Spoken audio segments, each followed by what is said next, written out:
শহর কেন্দ্রিক যারা আমরা বাস করি, সকাল হয় এদের 10টায়, বাজারঘাট শুরু করে 11টায়, 11:30টায়। এদের দিনটা কিন্তু দেখবেন ফজর থেকে মাগরিব পর্যন্ত না, জোহর থেকে মাগরিব পর্যন্ত। শহরে গেলে দেখবেন সকাল 10টায় গিয়ে দেখবেন রংপুরের কোনো দোকানপাট খোলেনি, অল্প কয়েকটা দোকানপাট খুলছে। অথচ মদিনায় গিয়ে দেখবেন, যারা হজ করেছেন আপনারা জানেন, মক্কা মদিনায় গিয়ে দেখবেন ওরা এই সুন্নাতটা ধরে রাখছে। ফজর আজান হয়ে গেছে, নামাজ শেষ, শহর জীবিত হয়ে গেল একদম। আর আমাদের নবী মুহাম্মদ সাল্লাল্লাহু আলাইহি ওয়াসাল্লাম বলেছেন, আমার উম্মতের জন্য ফজরের পরের সময়টাতে বরকত রাখা হয়েছে।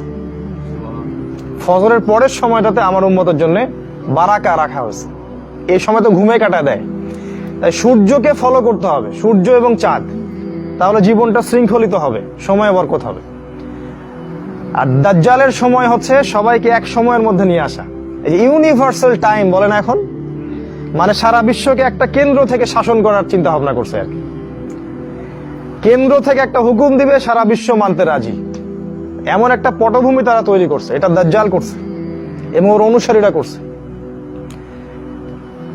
তো কোরআনের সংজ্ঞাটা আজকে দিলাম আপনাদেরকে। কোরআন মানে নিত্য পঠিতব্য একটা বই, এটা নিয়মিত পড়তে হবে, মাসে একবার করে খতম দেওয়ার চেষ্টা করতে হবে। যদি না পারেন 3 মাসে একটা খতম দেন, না পারেন 6 মাসে দেন, না পারে কমসে কম 1 বছর একটা খতম দেন। 1 বছর, রমাজান থেকে রমাজান। দ্বিতীয় কথা হচ্ছে, কোরআন আল্লাহ কেন নাজিল করলেন? উত্তর, আল্লাহ পাক বলছেন যে আমি এই কোরআনকে নাজিল করেছি এই পুরো মানব জাতির জন্য হেদায়েত স্বরূপ। কি স্বরূপ? হেদায়েত স্বরূপ। হেদায়েত কি জিনিস? হেদায়েত এমন একটা জিনিস যেটা আমার কাছে থাকলে প্রতিটা সমস্যার আমি সমাধান পাবো।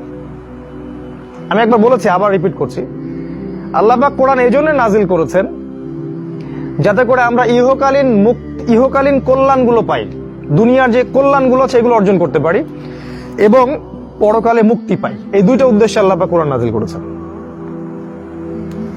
নবী সাল্লাল্লাহু আলাইহি ওয়াসাল্লাম যখন মক্কায় ছিলেন, ওই মক্কায় 5টা সমস্যা ছিল, আমি গত লেকচারে বলেছিলাম।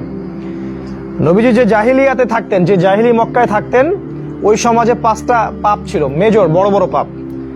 একটা ছিল শিরক, একটা ছিল সুদ, একটা ছিল মাদক, একটা ছিল নারীর অবমাননা, আর একটা ছিল গোত্রীয় হানাহানি, মারামারি, কাটাকাটি।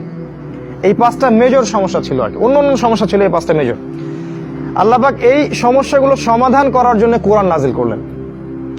যখন কোরআন নাজিল হলো, 23 বছর ধরে কোরআন নাজিল হলো। এখন 23 বছরের পরের মক্কার দিকে আপনি তাকায় দেখেন, ওখানে কোনো শিরিক নাই? আছে? কোনো মাদক আছে? কোনো সুদ আছে? কোনো মেয়েদের সাথে কোনো অবমাননা আছে? অথবা কোনো মারামারি, হানাহানি? কিচ্ছু নেই। মানে এই সামাজিক সমস্ত সমস্যা সমাধানের জন্য আল্লাহ পাক কোরআন নাজিল করেছেন। শুধু ওই কোরআনের আয়াত পানিতে ভিজায় চুবাই খাওয়ার জন্য নাজিল করেন। আমরা কি করি? কোরআন থেকে বরকত নেই, তাই না? সেটা ফালাক পড়ি, ফু দেই গায়ে, রোগ ভালো হবে, শিফা হবে, বরকত হবে। এটাই একমাত্র উদ্দেশ্য নয়।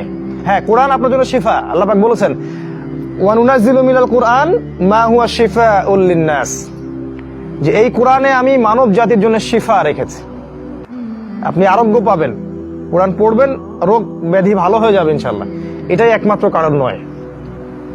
কোরআন দিয়ে আপনি মানুষ বাতিল পন্থীদেরকে চ্যালেঞ্জ করতে পারবেন। যার কাছে কোরআন আছে সে বাতিল পন্থীকে চ্যালেঞ্জ করতে পারবে, কারণ তার কাছে এমন হেদায়েতের একটা সোর্স আছে যেটা আল্লাহর পক্ষ থেকে আসে, আল্লাহর নূর থেকে আসে। সমস্ত অন্ধকার এই কোরআন দিয়ে কেটে যাবে ইনশাআল্লাহ। আল্লাহ পাক এই বইটাকে বলেছেন সন্দেহ মুক্ত। কিছু মানুষ এটাকে বিশ্বাস করে না যে কোরআন সন্দেহ মুক্ত। ওদের জন্য আল্লাহ পাক একটা কথা বলেছেন, সূরা বাকারায় আছে 21 কি 23 নম্বর আয়াতে। আল্লাহ বলেছেন, ওয়াইন কুনতুম ফি রাইবিম মিম্মা নাযালনা আলা আবদিনা ফাতু বিসূরাতিন মিন মিথলিহি। আল্লাহ বলেন, আমি যে কোরআন তোমাদের উপর নাজিল করেছি এই বই নিয়ে যদি তোমাদের কোনো সন্দেহ থাকে, ফাতু বিসূরাতিন মিন মিথলিহি, একটা সূরা এর মতো নিয়ে এসে দেখাও। একটা সূরা কোরআনের মতো নিয়ে এসে দেখাও। ওয়াদউ শুহাদাকুম মিন দুনিল্লাহ ইন কুনতুম সাদিকিন। আল্লাহকে বাদ দিয়ে তোমাদের যত সাহায্যকারী আছে সবাইকে ডেকে নিয়ে আসো।